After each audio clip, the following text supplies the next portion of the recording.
We're going to dive step by step right into a super fascinating study today. We're looking at how our cells actually clean up the toxic proteins that cause Huntington's disease and why this tiny cellular recycling system could literally be the key to slowing the whole disease down. So let's just get right into the science.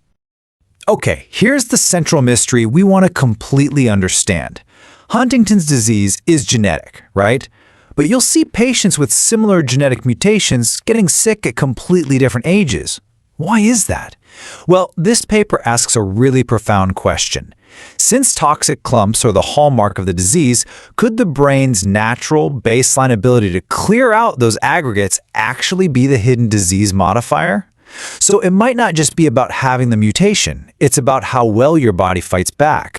To make sure we completely understand this paper, we're going to take a step-by-step guided lab tour through 5 parts, mirroring the exact scientific method the researchers used. We'll hit 1. The HD mystery. 2. ALFY and the cleanup crew. 3. Models, markers, and methods. 4. Mouse experiments and results. And 5. Human relevance and gaps.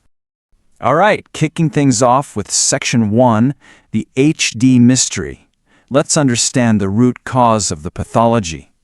So the disease is driven by a CAG repeat expansion in the DNA. Basically, this genetic stutter produces an abnormal mutant Huntingtin protein, which we call mHTT, and this stuff misfolds and clumps together into toxic aggregates inside the cells. We've known these aggregates exist for a while, but the authors really wanted to know, does the brain's baseline capacity to clear them out actually change how severe the disease gets? Moving right along to Section 2, ALFY and the cleanup crew, the cell's targeted recycling system. Now, what's really interesting here is that we meet our primary suspect for clearing out these clumps, and it's a protein called ALFY. To really get ALFY, we have to look at autophagy, the cell's general recycling system. The authors hypothesized that ALFY acts as a crucial helper in a highly specific subtype called agriphagy. This is the precise, targeted process the cell uses to remove specific protein aggregates, rather than just taking out general waste. It's basically a precision strike against those toxic clumps. I absolutely love this real-world recycling analogy because it brilliantly illustrates the mechanism. Think about it like this. If the mutant Huntingtin aggregate is a giant protein trash pile, and a receptor called P62 acts like a cargo label, then ALFY, which is also known as WDFY3 by the way, acts as the essential bridge. It actually organizes and connects that labeled trash to the autophagosome, basically the cellular garbage bag, before it gets shipped off to the lysosome recycling center. The hypothesis is super simple. Without ALFY, the trash just piles up. Okay, let's build our foundation in Section 3, Models, Markers, and Methods. This is the researcher's toolkit. To make sure we don't get lost in the weeds later, let's walk through the exact progression of the mouse models they used. First up, the ALFY-ICO model. Here, they used a drug called tamoxifen, basically like molecular scissors, to delete ALFY in adult mice. Second is the HD103Q model, where they used a chemical switch called doxycycline to completely turn off the production of new mutant Huntingtin. Third, the HD-ALFY mice. This model combines those first 2 tools to isolate and test the clearance of pre-existing aggregates. And finally, the BAC-HD mice. These express the full-length mutant Huntingtin so they can test long-term disease progression and behavior. Now, for us to read the results just like the scientists did, it is totally crucial to lock in these exact markers. EM48 and S830 act as these visual red flags under the microscope that show us the Huntingtin clumps. GFAP is a marker that lights up reactive astrocytes, which tells us there's severe brain stress. And then there's the rotorod, which is a physical test they use to measure the mice's motor coordination. All right, armed with our toolkit, we are ready for Section 4, Mouse Experiments and Results, where we translate figures 1 through 3. The researchers kicked things off using those HD-ALFY mice to ask a really foundational question in Figure 1. If mutant Huntingtin aggregates already exist, does the adult brain actually need ALFY to clear them out? Using that doxycycline switch we just talked about, they stopped the production of new toxic proteins and asked, hey, will the old clumps just disappear on their own, with or without ALFY? Well, the results were striking. They clearly showed that ALFY is absolutely required for the efficient clearance of those pre-existing mutant Huntingtin aggregates in the adult brain. The data revealed that when ALFY is present, the toxic deposits naturally decrease over time. But when ALFY is deleted using their molecular scissors, that clearance is entirely blocked. Literally, the garbage bags just don't get taken out. So we know clearance is blocked if ALFY is gone completely. Next, in figures 2 and 3, they wanted to see what happens in a progressive disease model.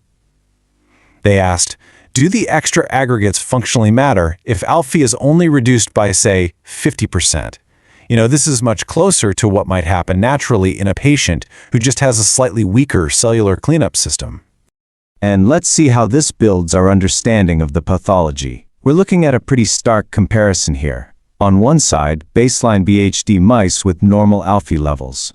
On the other, mice with a 50% reduction in ALFY. And wow, this proves that lowering ALFY by just half significantly accelerates the disease. Under the microscope, they saw way more EM48 inclusions. Behaviorally, the mice suffered a much faster motor decline on the Rotarod test. And biologically, significantly increased GAFA proved there was massive widespread brain stress.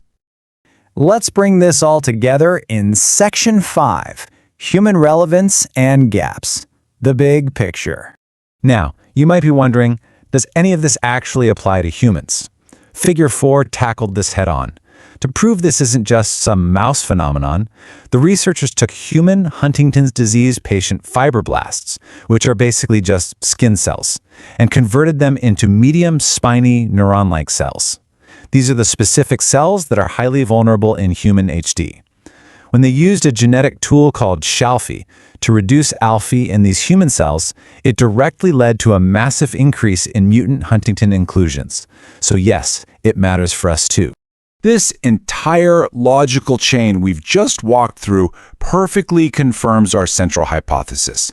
Low ALFY leads to poor aggrophagy, which leads to more mutant Huntingtin aggregates, which directly results in earlier motor dysfunction and brain stress. The study solidly establishes that ALFY is for sure a critical protective factor in Huntington's disease. However, as focused learners, we really need to step back and honestly note the study's gaps. The researchers clearly showed that reducing ALFY makes the disease worse, right? But, for instance, they never proved if artificially boosting or overexpressing ALFY would actually make the disease better. That is a huge missing piece of the puzzle. Also, they're missing the in vivo visual steps linking every single molecule in the chain, their mouse models don't perfectly represent human HD, and isolated cells in a petri dish completely lack a full brain environment with an immune system and natural aging. Yet, even with those gaps, the takeaway is absolutely profound. This study completely shifts our perspective. It teaches us that the brain's waste management system is just as important as the toxic protein itself. The severity of the disease really is just a tug of war between the creation of toxic clumps and the ALFY-driven cleanup crew desperately trying to take out the trash. Which leaves us with an incredibly thrilling question for the future of neurodegenerative research. If we can discover safe ways to artificially boost alpha-dependent aggrophagy, could we one day delay or even completely halt the progression of Huntington's disease? It is just an incredible thought. Thank you so much for walking through this explainer with me, and keep that curiosity alive.